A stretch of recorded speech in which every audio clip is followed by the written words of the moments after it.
नमस्कार, AB star news देख रहे हैं आप और मैं हूं आपके साथ सोहन सिंह। वक्त हो चला है उत्तराखंड की खबरों के खास बुलेटिन हमारी देवभूमि का। उत्तराखंड कांग्रेस के 3 नेताओं को कांग्रेस की केंद्रीय समिति में जगह मिली है। हरीश रावत, गणेश गोदियाल और कुलदीप का नाम इसमें शामिल है। 3 नेताओं को केंद्रीय समिति में जगह मिलने से कांग्रेस नेताओं में उत्साह का माहौल देखने को मिल रहा है। उत्तराखंड कांग्रेस के प्रदेश महामंत्री मथुरा दत्त जोशी ने तीनों नेताओं को बधाई दी है। साथ ही उन्होंने कहा कि केंद्रीय समिति में अलग अलग वर्गों के नेताओं का समावेश हुआ है, इसका फायदा उत्तराखंड में भी कांग्रेस पार्टी को मिलेगा। देखिए, उत्तराखंड कांग्रेस के 3 बड़े नेताओं को केंद्रीय समिति में स्थान मिला है। उसके लिए हम पार्टी हाईकमान का हार्दिक धन्यवाद भी व्यक्त करते हैं और तीनों हमारे वरिष्ठ नेताओं को उत्तराखंड कांग्रेस कमेटी की तरफ से बधाई भी देते हैं और शुभकामनाएं व्यक्त करते हैं। हमारे यहाँ माननीय हरीश रावत जी जो पूर्व मुख्यमंत्री हैं उनको स्थान मिला, आदरणीय गणेश गोदियाल जी जो हमारे पूर्व अध्यक्ष हैं उनको स्थान मिला और आदरणीय गुरदीप सिंह सप्पल जी जो इसी प्रदेश के रहने वाले हमारे AICC के मेंबर भी हैं इसी प्रदेश से, उनको भी स्थान मिला है। तीनों नेताओं के सम्मिलित होने से हर वर्ग और हर क्षेत्र को क्षेत्र का समावेश AICC में हुआ है।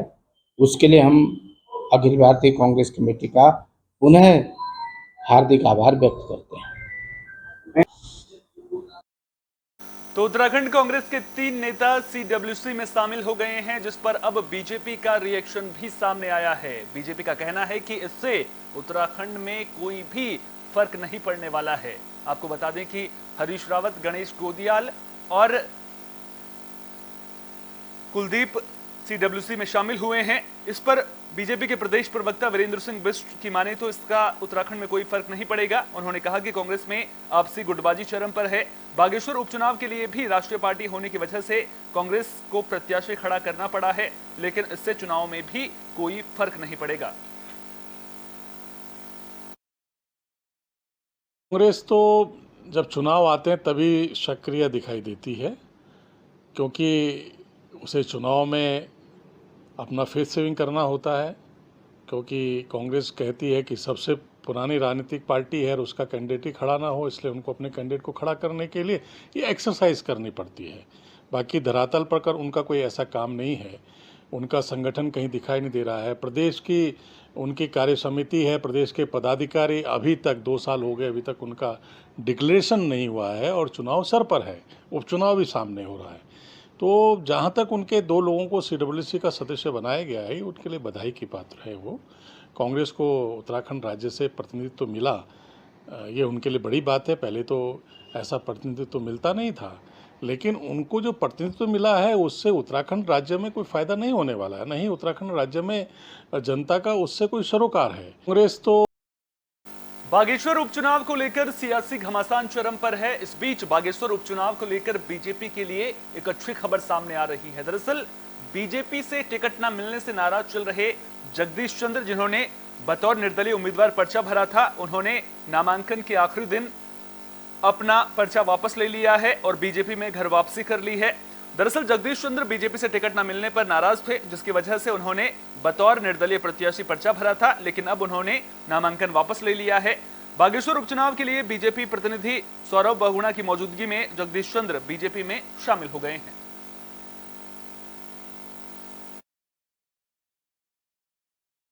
सबसे पहले तो मैं जगदीश भाई का बहुत बहुत धन्यवाद करूंगा। किसी कारणवश ये नाराज़ होकर पार्टी से अलग हो गए थे, बहुत पुराने पार्टी के सेवक रहे हैं, कार्यकर्ता रहे हैं और मैं इनका बहुत बहुत धन्यवाद करता हूं कि इन्होंने बागेश्वर के विकास के लिए और इस प्रदेश के हित में आज अपना नामांकन वापस लिया है और भारतीय जनता पार्टी के प्रत्याशी स्वर्गीय चंदन राम दास जी की धर्मपत्नी पार्वती दास जी को अपना समर्थन दिया है। विश्व की सबसे बड़ी पार्टी आपके बीच में है भारतीय जनता पार्टी और उसमें इतने सदस्य हैं, कहीं ना कहीं थोड़ी बहुत नाराज़गी हो जाती है।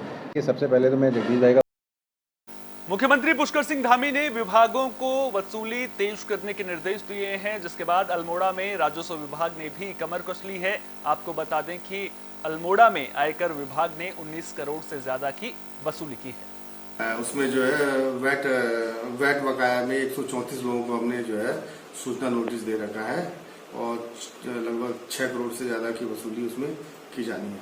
सर, तीसरा रिटर्न संबंधित कितने आपके केस हैं जिन पे वो जो है वसूली की जानी है और कितने कल जी आपने? हाँ, लगभग जो है 300 से ऊपर जो है व्यापारियों की हमने जीएसटी के अंतर्गत स्क्रूटनी की है और 4 करोड़ 22 लाख का हमने अर्थदंड उसमें आरोपित किया है और उसमें जो है 50 मामलों में लगभग 16 लाख से अधिक की वसूली कर ली गई है। ठीक है, थैंक यू। उसमें जो है उत्तराखंड में बरसात को लेकर मौसम विभाग ने पूर्वानुमान जारी किया है। आपको बता दें कि फिलहाल मौसम विभाग के पूर्वानुमान को देखते हुए लोगों को बरसात से राहत मिलती हुई नजर नहीं आ रही है। मौसम विभाग की माने तो उत्तराखंड में अगले 2 दिनों तक बारिश की संभावना जताई गई है और लोगों से सतर्क रहने की अपील की गई है।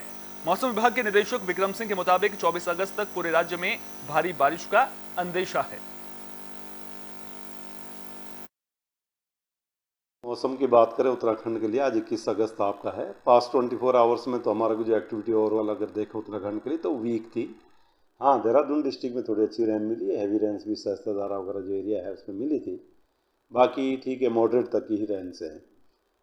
अब आगे देखते हैं 21 और 22 की अगर बात कर लें तो इसमें जो हैवी से वेरी हैवी रेंस है उसकी संभावना है, जिसमें कि आपके देहरादून, टेहरी, पौड़ी, नैनीताल, चंपावत ये डिस्ट्रिक्ट्स को रखा गया है। और हैवी रेंस की बात करें तो उसमें हरिद्वार है, उधम सिंह नगर है, या फिर अंदर के डिस्ट्रिक्ट में देखें तो चमोली, बागेश्वर या मौसम की बात।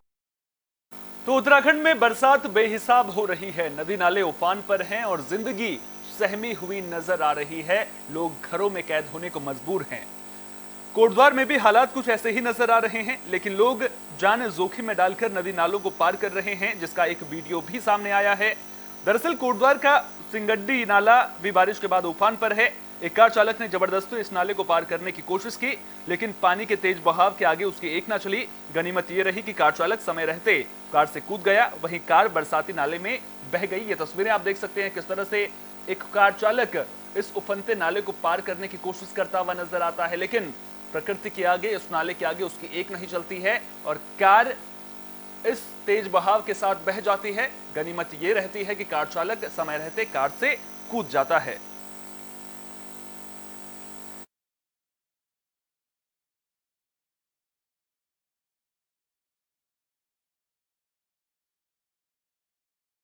उत्तराखंड में अतिक्रमण के खिलाफ सरकार लगातार सख्त नजर आ रही है। अतिक्रमण के खिलाफ एक्शन भी लगातार देखने को मिल रहा है। इसी कड़ी में पौड़ी के श्रीनगर नेशनल हाईवे पर भी प्रशासन ने अतिक्रमण के खिलाफ कार्रवाई की। बता दें कि प्रशासन ने पहले ही लोगों को नोटिस जारी कर दिए थे, जिसके बाद जिला प्रशासन, नगर पालिका और एनएच की ज्वाइंट टीम ने नेशनल हाईवे पर पहुंचकर अवैध तरीके से बनाए गए खोखों को हटाना शुरू कर दिया। इस दौरान टीम को लोगों के विरोध का सामना भी करना पड़ा और महिलाओं के साथ तीखी नोकझोंक भी हुई। नगर पालिका अध्यक्ष यशपाल ने मौके पर पहुंचकर मामला सुलझाने की कोशिश भी की। वहीं कारोबारियों के एक प्रतिनिधिमंडल ने अपर जिलाधिकारी से मुलाकात कर कार्रवाई रोकने की मांग की। प्रतिनिधिमंडल का कहना है कि वे सालों से नगर पालिका द्वारा बांटे गए खोखों में कारोबार करते आ रहे हैं, लिहाजा कार्रवाई ना की जाए। कार्रवाई के दौरान सियासत का तड़का लगता हुआ भी खूब नजर आया और यूथ कांग्रेस के कार्यकर्ता कारोबारियों के समर्थन में बुलडोजर के आगे धरना प्रदर्शन करने लगे। जिला प्रशासन ने कारोबारियों को दुकान खाली करने के लिए 2 दिन का वक्त दिया है।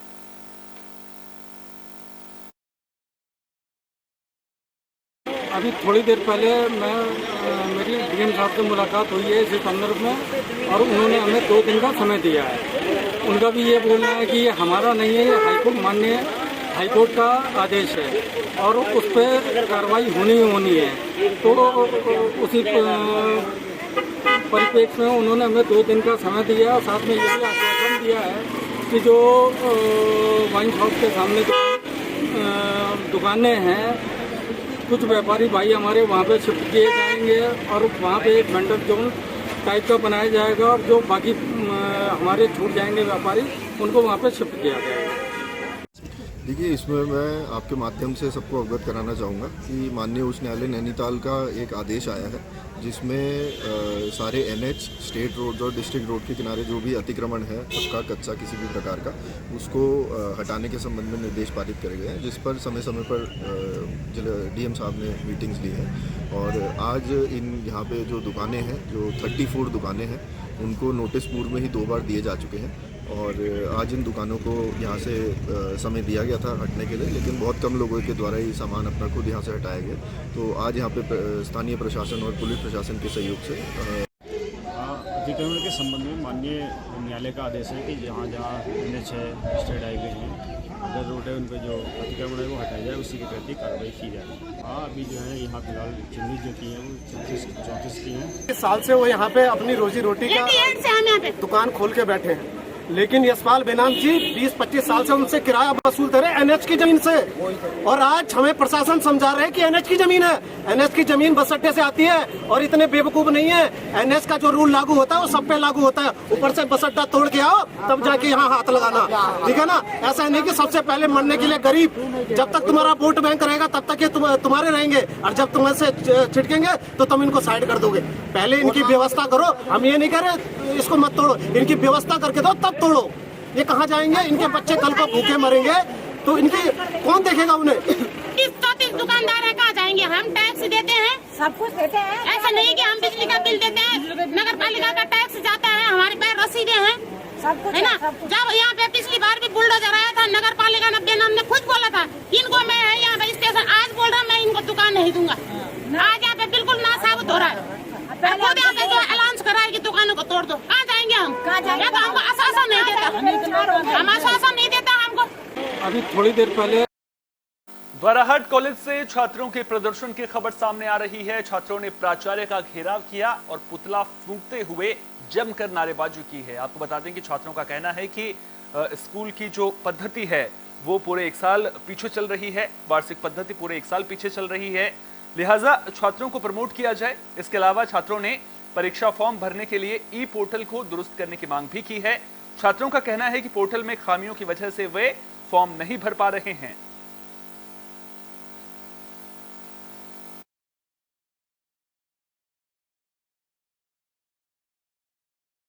बुलेटिन के आखिर में बात मंगलौर की भी कर लेते हैं, जहां ट्रैफिक नियमों को लेकर पुलिस अलर्ट नजर आ रही है। लगातार चेकिंग अभियान चलाया जा रहा है और जो लोग ट्रैफिक नियमों को तोड़ रहे हैं उनके खिलाफ कार्रवाई भी की जा रही है। हरिद्वार के वरिष्ठ पुलिस अधीक्षक के आदेश पर कार्रवाई भी लगातार देखने को मिल रही है। इसी कड़ी में CPU, यातायात पुलिस और स्थानीय पुलिस की टीम ने चेकिंग अभियान चलाया। इस दौरान ट्रिपल राइडिंग, शराब पीकर गाड़ी चलाने वालों और हाईवे पर रिक्शा चालकों के खिलाफ कार्रवाई की गई। मंगलौर में चेकिंग अभियान के दौरान दर्जनों लोगों के चालान काटे गए। हमारे SSP महोदय के निर्देशानुसार सड़क दुर्घटनाओं पर अंकुश लगाने के लिए और लोगों को यातायात के नियमों से जागरूक कराने के लिए CPU, यातायात पुलिस व थाना पुलिस, स्थानीय थाना पुलिस के एक संयुक्त चेकिंग की जा रही है, जिसमें लोगों को अवेयर भी किया जा रहा है। और ये ट्रिपल राइडिंग हो गए, आपका ड्रंक एंड ड्राइव, शराब पी के जो वाहन चलाते हैं उनके खिलाफ कार्रवाई की जा रही है। अन्य सभी लोगों के खिलाफ जो भी MB एक्ट का उल्लंघन कर रहे हैं सभी के खिलाफ कार्रवाई की जा रही है। खास करके ई-रिक्शा के खिलाफ विशेष रूप से अभियान चलाया जा रहा है। हाईवे पर ई-रिक्शा का चलन बिल्कुल मना है। जैसा आप जानते हैं कि MB एक्ट के तहत इनकी स्पीड काफ़ी कम होती है और एक निश्चित स्पीड से ऊपर वाहन चलाना और उससे नीचे चलाना वो भी अपराध है। तो हमारा प्रयास ये है कि जो ई-रिक्शा किसी भी दिशा में हाईवे पर न चलें। हमारे उत्तराखंड की खबरों के खास बुलेटिन हमारी देवभूमि में फिलहाल के लिए इतना ही। देश दुनिया की तमाम अहम खबरों के लिए बने रहिए AB स्टार न्यूज के साथ। फिलहाल दीजिए इजाजत, नमस्कार।